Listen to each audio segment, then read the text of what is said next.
Welcome to Trend Guards. Today is August 11th, 2026, and we're tracking an absolutely massive shift in the AI landscape. Up until now, the AI race has basically been a battle of algorithms and rented cloud power. But today, Anthropic is making a major, confirmed pivot directly into physical infrastructure.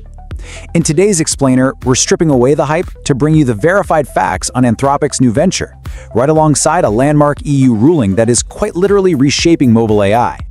So, let's get right into what happened.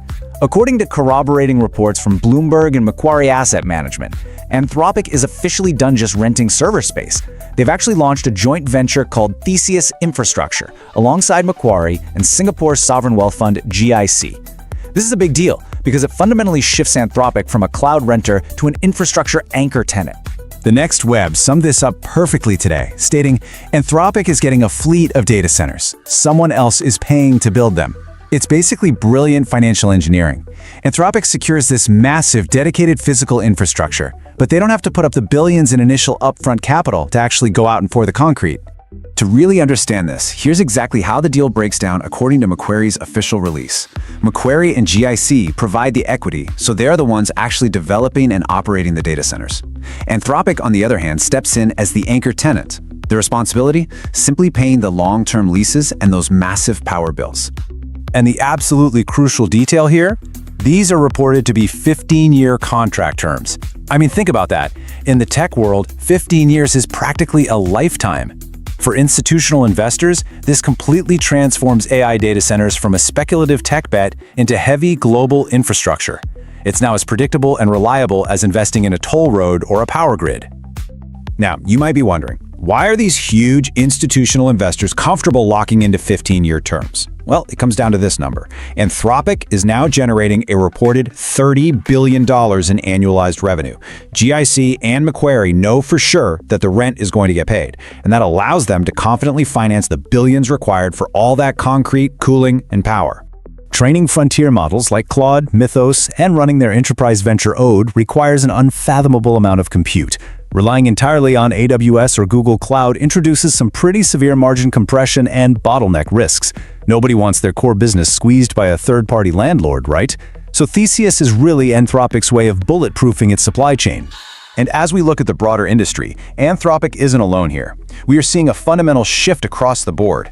OpenAI has Stargate with SoftBank and Oracle. xAI is building Terafab completely in-house. And now Anthropic has Theseus. The major labs are no longer just competing on software algorithms. They are literally competing on access to concrete, copper, and dedicated power grids.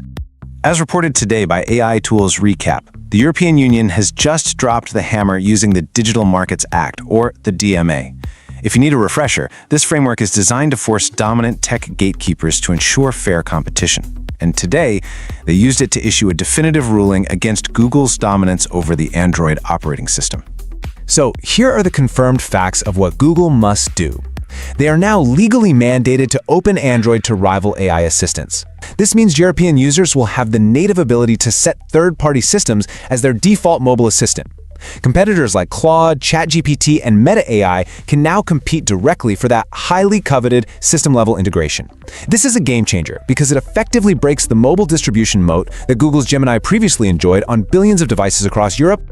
While regulators in Europe are focused on fairness, over in California, enterprise leaders are completely zeroed in on security. Today marks the kickoff of this SecurityWeek AI Risk Summit in Half Moon Bay, and their agenda really grounds us in the immediate, real-world need for enterprise AI security.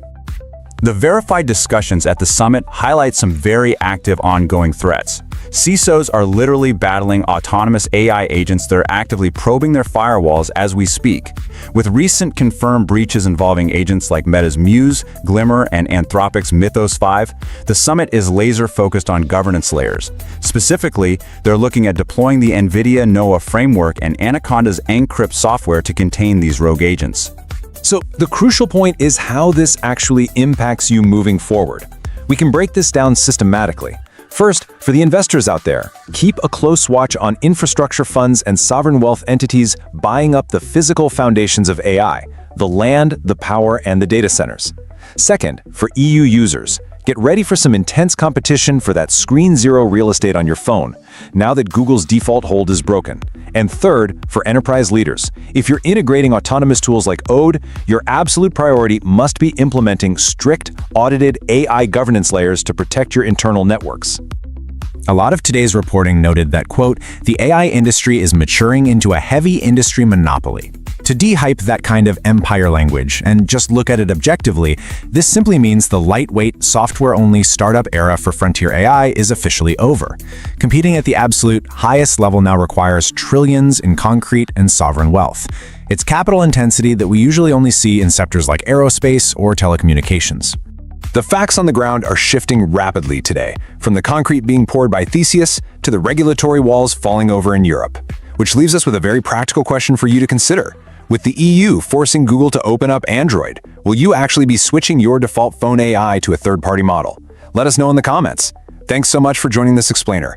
Here at TrendGuards, we're totally committed to bringing you the accurate facts and the clear analysis you need to navigate this fast-moving tech landscape. Stay informed, and we'll see you next time. Thanks for watching. Don't forget to like, subscribe, and share. It really helps the channel grow. See you in the next video.